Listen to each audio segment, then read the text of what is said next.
Morning students. Last class में हम पढ़ रहे थे पैरेलल फर्स्ट ऑर्डर काइनेटिक्स के बारे में ना, तो उसमें हमने कुछ फार्मूलाज भी डिराइव किए थे। उस पर एक क्वेश्चन भी किया था।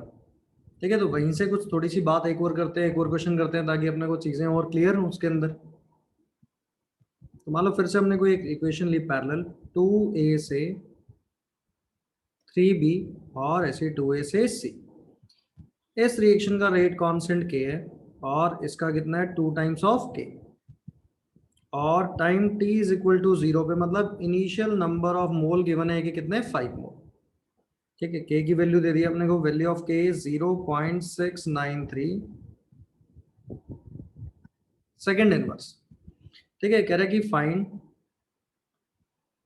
Number of moles of b and c at time t is equal to 1/3 second.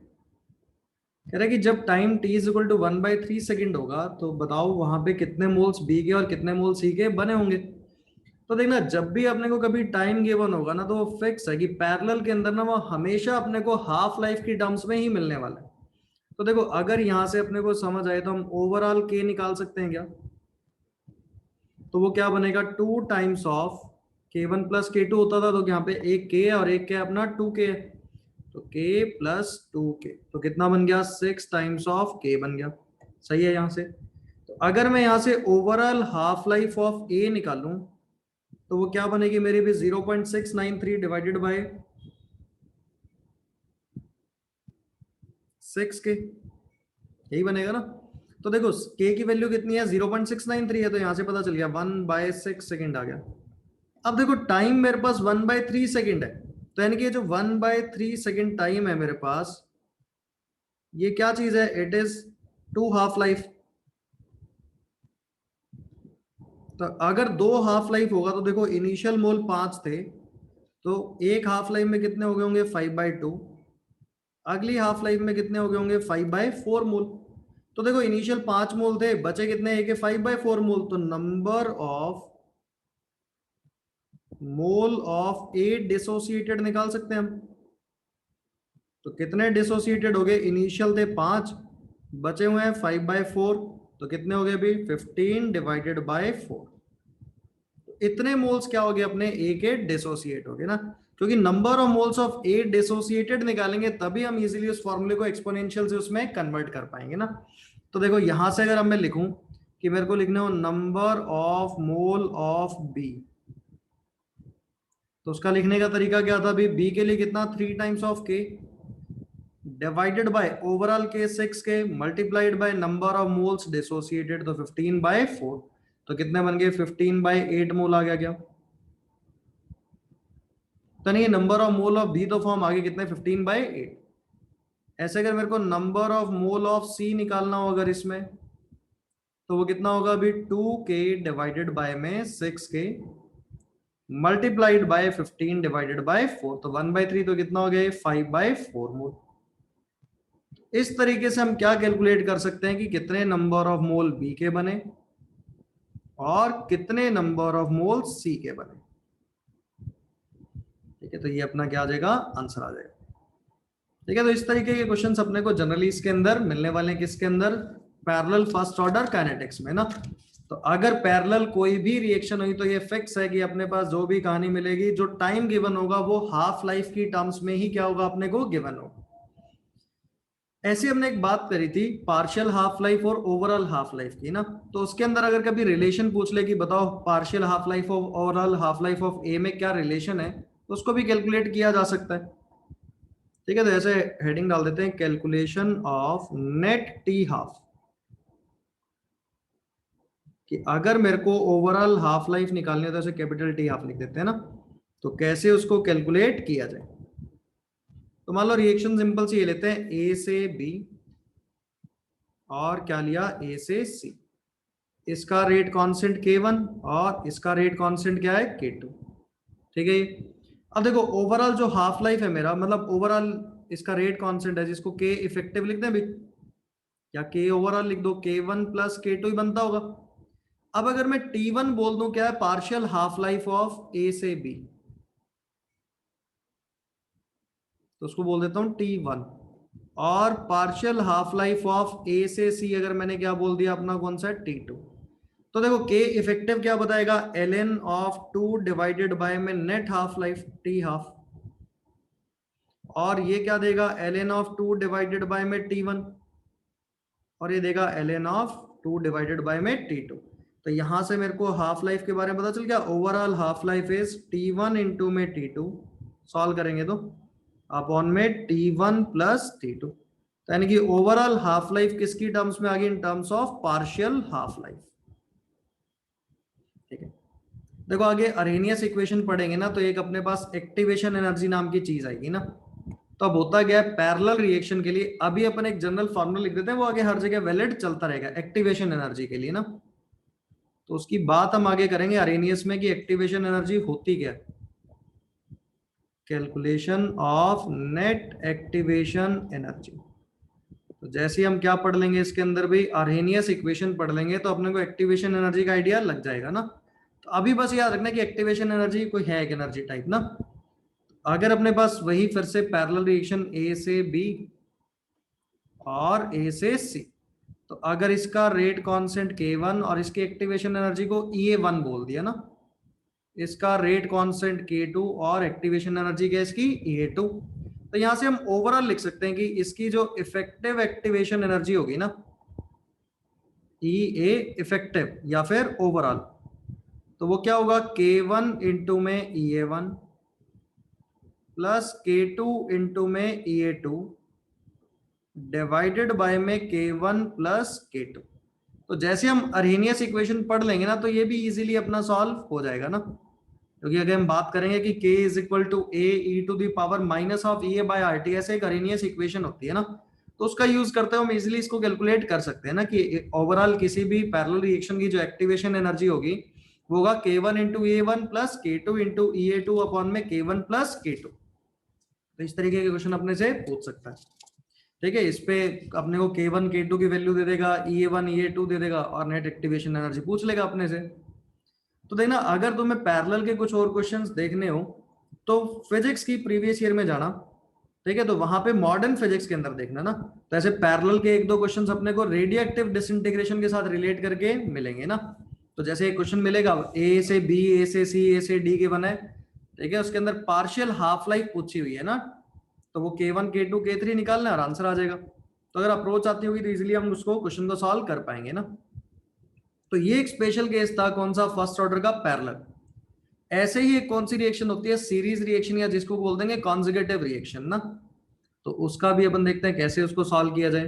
तो हेडिंग डालते हैं, इसमें देखना थोड़ा सा अच्छा मैथमेटिक्स आएगा ना इसमें, इंटीग्रेशन के साथ साथ इसमें डिफरेंशियल इक्वेशन का भी यूज होगा। तो देखो मैथमेटिक्स वाले बच्चे तो इजीली कर पाएंगे, बायो वाले फाइनल रिजल्ट याद रख सकते हैं, मेडिकल वाले ना, बायो वाले क्या करेंगे, फाइनल रिजल्ट याद रख लेंगे। तो अपन बात करते हैं सीरीज रिएक्शन की।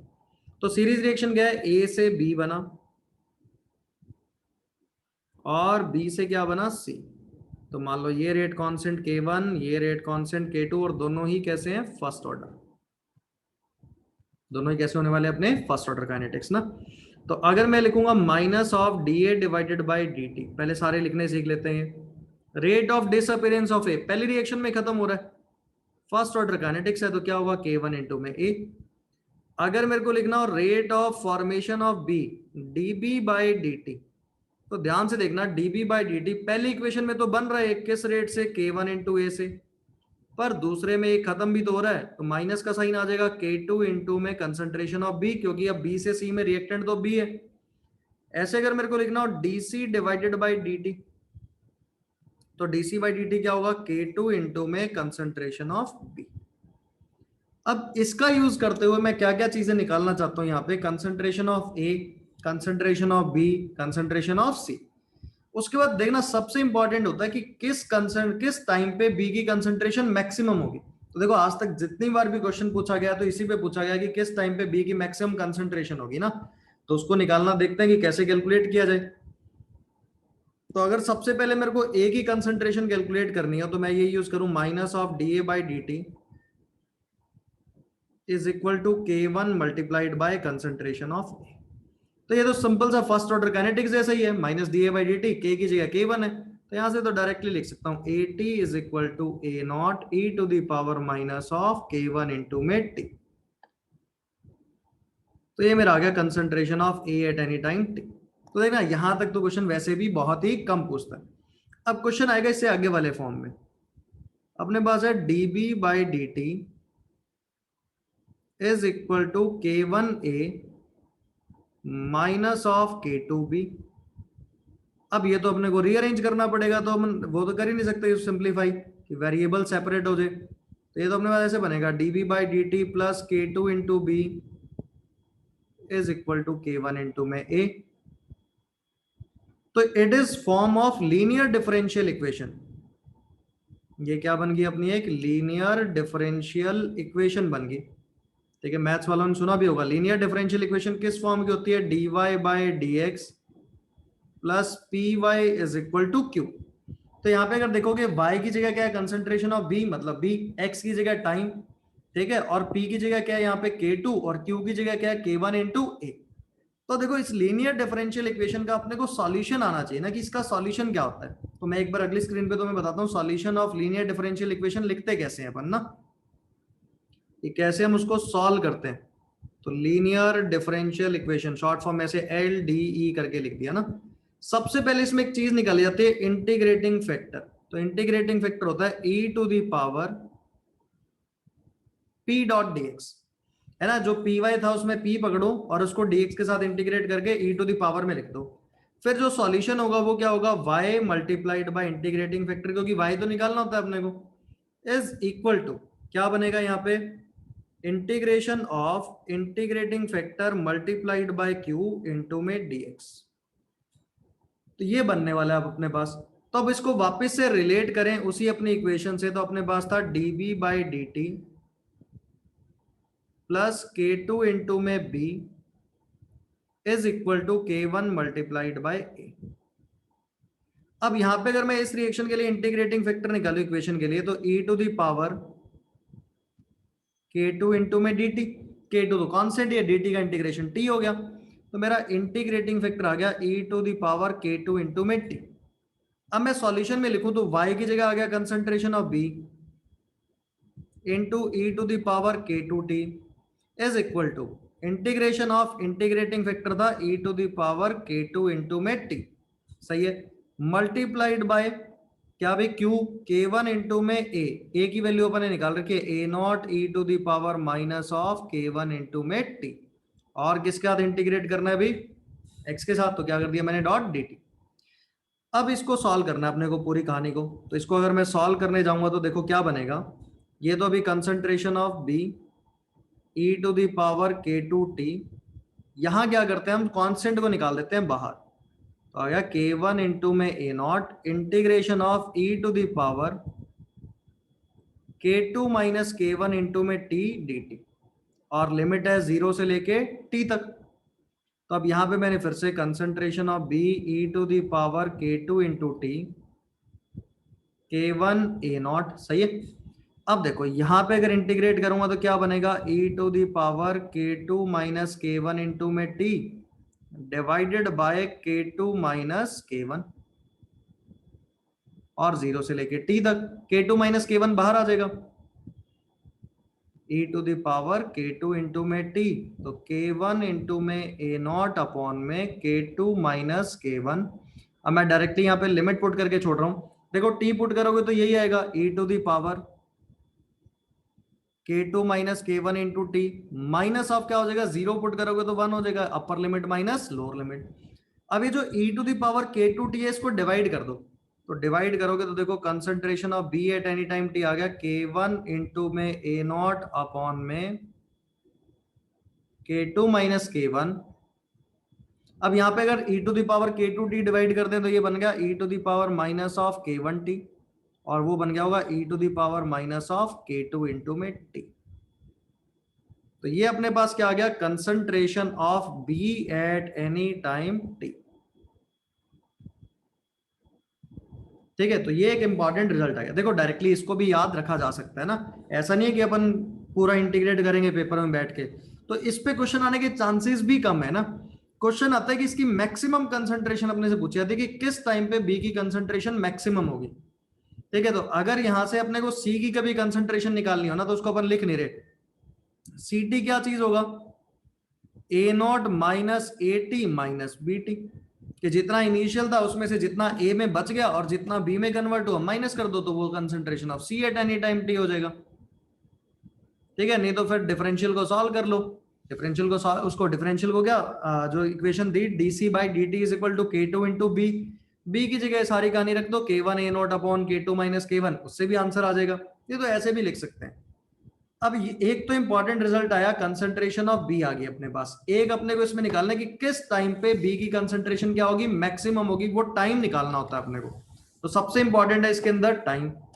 देखो किसी भी चीज की मैक्सिमम कंसंट्रेशन निकालनी हो तो उसको डिफरेंशिएट करके इक्वल टू जीरो कर दें मैक्सिमा निकालने के लिए, तो वही काम इसमें करते हैं। तो अब अगर बात करें इसमें time in which concentration of b is maximum, in which concentration of b is maximum. ठीक है, किस टाइम पे कंसंट्रेशन बी की क्या होने वाली है, अभी मैक्सिमम होने वाली है, वो कैसे कैलकुलेट किया जाए ना। तो इतनी बात तो अपने पता है, मैक्सिमा निकालने के लिए भाई मैथ्स ना तो अपने फिजिक्स में भी पढ़ा हुआ है कि हम क्या करते हैं, d B by D T किसके बराबर कर दिया जाए, जीरो के बराबर कर दें, तो अपने पास क्या आ जाएगा भाई, मैक्सिमा आ जाएगा। जो टाइम आएगा वो मैक्सिमम कंसंट्रेशन होगी। तो मेरे पास कंसंट्रेशन ऑफ बी है, अपने पास क्या चीज है वो, के वन इंटू में ए नॉट अपॉन में के टू माइनस के वन। अब डिफरेंशिएशन सबसे आसान चीज होती है ना, इंटीग्रेशन में फिर भी थोड़ा सा दिमाग लगता है, डिफरेंशिएशन में तो कभी दिमाग नहीं लगता ना। Minus of e to the power minus of के टू इंटू में टी। तो अगर मैं यहां करूं d b divided by D t, इसको इधर ले लो, तो करते हैं d b divided by D t. तो कांस्टेंट के साथ तो कुछ भी नहीं हुआ, के वन इंटू में ए नॉट अपॉन में के टू माइनस के वन। ठीक है, अब e to the power minus of के वन टी का अगर डिफरेंशिएशन करें तो के वन टी का क्या हो गया, अभी माइनस के वन आ गया, आ जाएगा। तो माइनस ऑफ के one E to the power minus of के वन इंटू टी, और ये प्लस हो गया होगा k two into E to the power minus of के टू इंटू में टी।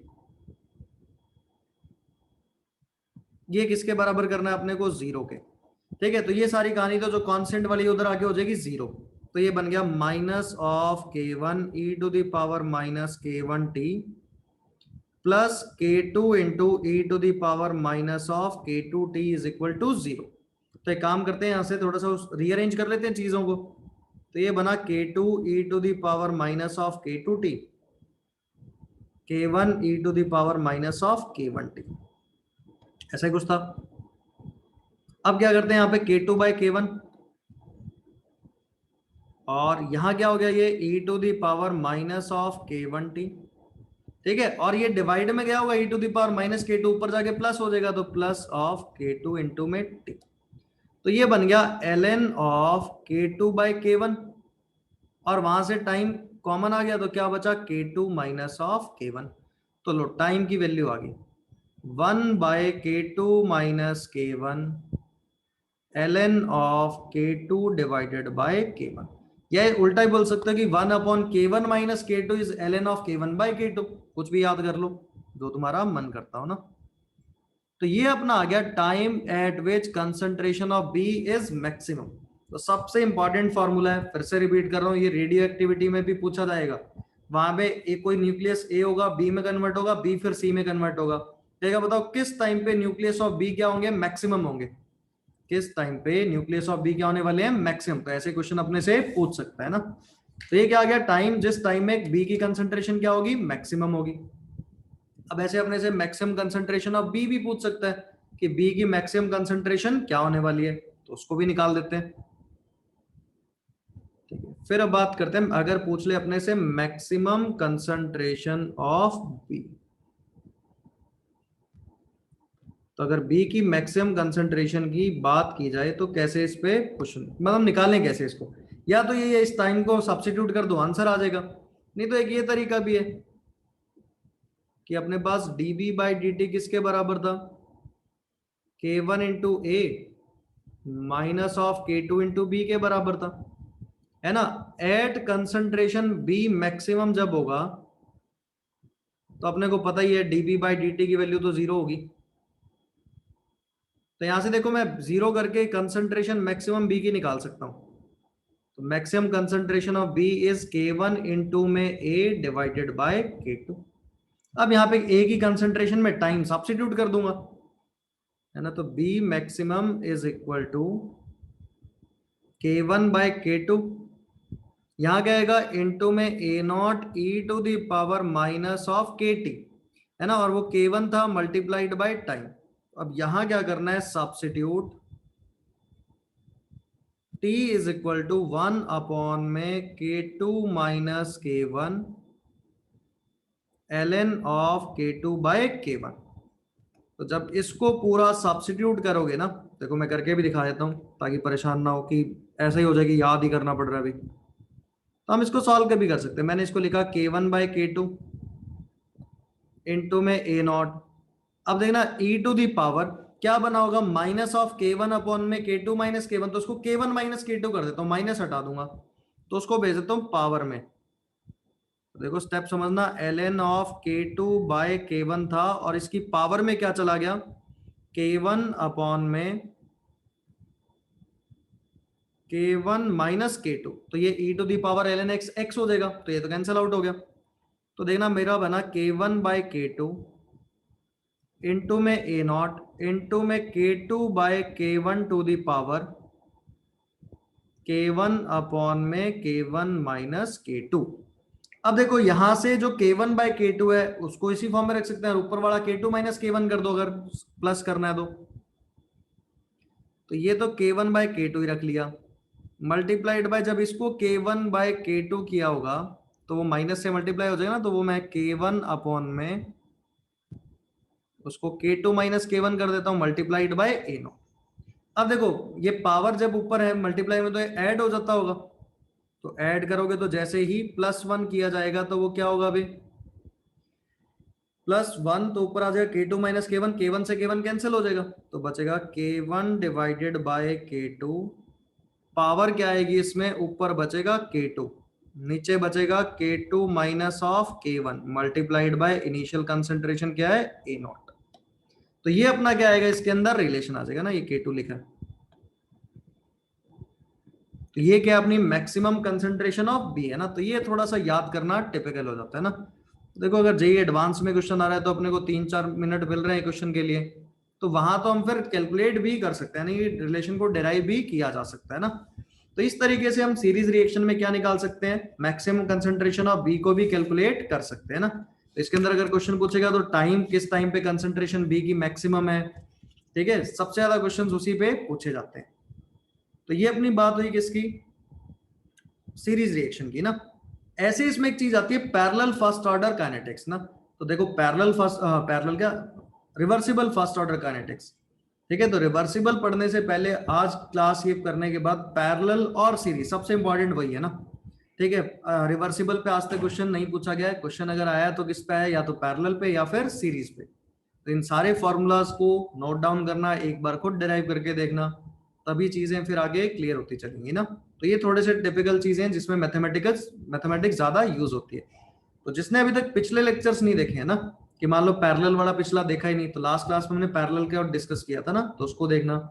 और एक बीच में इंपॉर्टेंट क्लास आई थी जहां पे हमने क्वेश्चन डिस्कस किए थे जीरो ऑर्डर और फर्स्ट ऑर्डर के, है ना। तो वो भी देखना कि किस तरीके से क्वेश्चंस को सॉल्व किया जा सकता है, ठीक है। चलो फिर नेक्स्ट क्लास में मिलते हैं।